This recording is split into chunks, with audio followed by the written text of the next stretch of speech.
Hello chess lovers, Suren here, and in this video I want to share with you an interesting game where the backrank weakness is going to play an essential role. On the white side is Soviet Latvian chess Grandmaster Vladimir Bagirov, and his opponent is Soviet chess Grandmaster Ratmir Kholmov. The game was played in 1961 at the USSR Championship.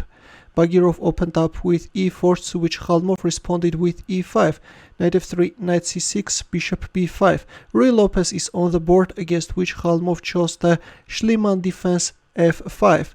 This is a risky line with which black is undermining white center, but at the same time, by playing f5, black is weakening his kingside. This is a defense which you won't see very often nowadays. Knight c3, knight f6. Well, first capturing on e4 and then playing knight f6 is considered to be a more popular choice. Queen e2, bishop c5. He takes f5, queen e7, knight e4.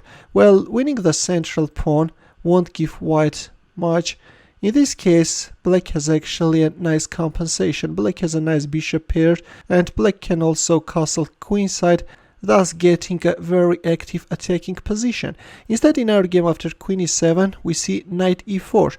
Knight takes e4, queen takes e4, and both players castled kingside. d6, bishop takes c6, b takes c6, d4. All the time white is rejecting the pawn sacrifice. Queen takes c6 actually won't give you anything. Black can go for bishop takes f5, and with a nice bishop pair, black has a very pleasant position. Instead, in our game after b takes c6, we see d4. Bishop takes f5, queen e2, bishop b6, d takes e5, d5. This pawn is vulnerable, and now black will win it. Right now, bishop g4 can be a nice threat. That's why white acted against that idea. h3 and bishop e4. Black wants to damage white's pawn structure. Knight g5, rook f5, coming after the pawn on e5. Knight takes e4 and rook takes e5. Relying on the pin, black will now win back the sacrificed piece. Queen a6, rook takes e4. We have a total equality on the board. Bishop e3, rook e8. Well, if bishop takes e3, then white can first capture on c6 and then can recapture. In our game after bishop e3, we see rook e8. Bishop takes b6, c takes b6, queen d3. The queen is not doing much on a6, that's why white is bringing it back. Queen f6, b3, h5. All the time black is looking for ways of making his position better, but equality is on the board. Rook d1, rook e5, queen c3, c5, and rook e1. Well, so far so good. We had an equal game, but this rook e1 is a terrible mistake. Instead, it was better to make a move like queen d3 and then a4, but instead we have rook e1.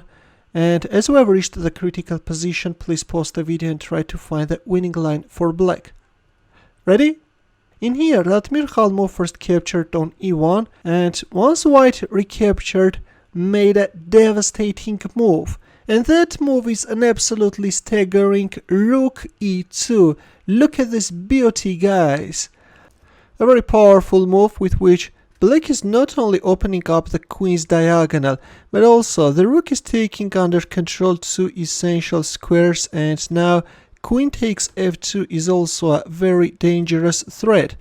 Now, if, for example, queen takes f6, then black can first make a Zwischenzug and then can win the queen, or if a move like rook takes e2, then queen takes c3, or if queen a1, then this time queen takes f2 can follow and white king is getting checkmated.